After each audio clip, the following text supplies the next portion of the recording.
The blizzard had come without warning, turning the frozen moon of Arcturus 7 into a howling white nightmare. Elsa pulled her thermal coat tighter, her breath forming crystalline clouds in the sub-zero air. The research outpost was still 3 kilometers away, but the storm had forced her to seek shelter in a rocky outcropping that jutted from the ice like broken teeth. She had been studying the indigenous Vraken species for 6 months now. Massive, wolf-like predators with razor-sharp claws and intelligence that bordered on sentience. The Galactic Council had classified them as dangerous fauna, but Elsa saw something more in their amber eyes, something that reminded her of Earth's own wolves before humanity had nearly driven them to extinction. That's when she heard it. A sound that cut through the wind's fury, high-pitched whimpering, desperate and afraid. Elsa's training screamed at her to stay put, to wait out the storm.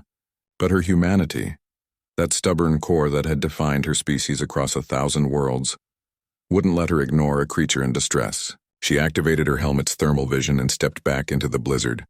20 meters from her shelter, she found them. 3 Vraken cubs no bigger than German shepherds, huddled together in a shallow depression. Their silver-blue fur was already crusted with ice and their small bodies trembled violently. Elsa's scanner told her what her eyes could see. Their core temperatures were dropping rapidly. In another hour, maybe less, they would freeze to death. She knelt beside them and the cubs recoiled, baring tiny fangs and hissing. Their fear was palpable, primal. Elsa slowly removed her glove and extended her bare hand, letting them catch her scent. The largest of the 3, a female with a distinctive white patch on her chest, sniffed cautiously. "Where's your mother?" Elsa whispered, though she knew the answer. Adult Vraken didn't abandon their young unless they had no choice. The mother was likely dead, caught by the storm or killed by a rival pack. Elsa made her decision in that instant. She scooped up all 3 cubs, ignoring their weak protests, and carried them back to her shelter. They squirmed against her chest, their claws catching on her suit. But she held them firmly yet gently, the way her grandmother had taught her to hold frightened animals on their farm in Montana. Inside the outcropping, Elsa assessed her situation with the cold pragmatism that had made humanity the galaxy's most adaptable species. Her emergency beacon was active, but rescue wouldn't come until the storm passed, at least 12 hours. Her thermal suit would keep her alive, but these cubs needed more than survival. They needed warmth. Real warmth. The kind that came from fire.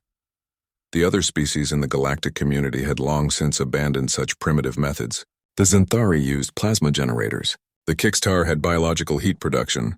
But humans remembered how their ancestors had survived ice ages with nothing but spark and tinder. Elsa gathered what she could find. Dried moss that grew in the cracks of the rocks, a few pieces of gnarled wood from a fossilized tree, and some emergency fuel tabs from her kit. Within minutes, she had a small fire crackling in the shelter, its orange glow pushing back the darkness. The cubs' eyes widened at the flames. They had never seen fire before. Vraken society had never discovered it. But some instinct older than fear drew them closer to the warmth. Elsa positioned them near the fire, just close enough to benefit from the heat but far enough to be safe. Then she sat down, her back against the cold stone, her plasma rifle across her lap, and settled in for a long night. The hours crawled by. Elsa fought against exhaustion, knowing that sleep could mean death for her charges. The cubs, slowly warming, began to relax. The smallest one, a male with oversized paws, crawled into her lap and curled up, his rapid heartbeat gradually slowing to a healthier rhythm. The female with the white patch watched Elsa with intelligent eyes as if trying to understand this strange, hairless creature who had saved them. Around the 4th hour, Elsa heard movement outside the shelter. Her thermal scanner showed a massive heat signature, an adult Vraken possibly drawn by the scent of the cubs or the unusual sight of fire. Her finger moved to her rifle's trigger, but she didn't raise it. Not yet. A huge silhouette appeared at the entrance, and 3 cubs immediately began mewling. The adult Vraken, a male judging by the size, stepped into the firelight. He was massive, easily 3 meters long, with scars crisscrossing his dark fur. His amber eyes locked onto Elsa, and for a long moment neither moved. Elsa understood then. This was the cub's father, likely separated from them during the storm. He could kill her in seconds, shred her suit with those claws, and take his offspring. But he didn't.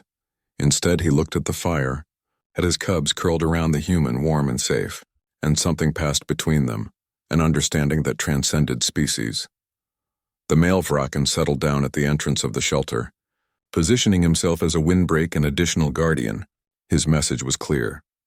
They would both protect the cubs tonight. As dawn finally broke and the storm subsided, rescue shuttles appeared on the horizon.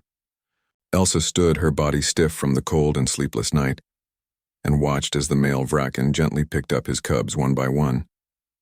Before leaving, he turned back to look at her, and in his eyes she saw something she had seen before in the eyes of Earth's wolves. Recognition, respect, and perhaps even gratitude. Leon's voice crackled over her communicator. "Elsa, thank God you're alive. We've been trying to reach you all night. Did you make it to shelter?" Elsa smiled, watching the Vraken family disappear into the snow. "Yes, Leon, I found shelter. And I wasn't alone." Later, when she filed her report, the xenobiologists were astounded. A human had used primitive fire to save the offspring of one of the galaxy's most dangerous predators, earning the trust of an adult male in the process. It became another story in the growing legend of humanity, the species that refused to let others suffer, even their enemies.